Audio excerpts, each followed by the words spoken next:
এই ভবনে বসবাস অনুপযোগী। K82 ব্যাচ, নবীন ব্যাচ, যাদের আজকে ওরিয়েন্টেশন হওয়ার কথা ছিল, তারা সেই ওরিয়েন্টেশন বয়কট করেছে এবং আমাদের এই আন্দোলনের সাথে সংহতি প্রকাশ করেছে।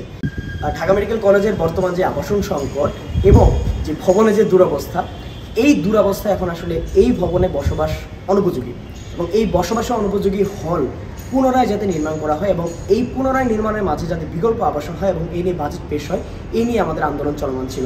এবং এই আন্দোলন চলমান যে থাকা, এইটার সাথে আমাদের K82 ব্যাচ, নবীন ব্যাচ, যাদের আজকে ওরিয়েন্টেশন হওয়ার কথা ছিল, তারা সেই ওরিয়েন্টেশন বয়কট করেছে এবং আমাদের এই আন্দোলনের সাথে সংহতি প্রকাশ করেছে। আর এইটা ওইটা না, কাপড় ধোয়ার একটাই সলিউশন, চাকা অল ইন ওয়ান।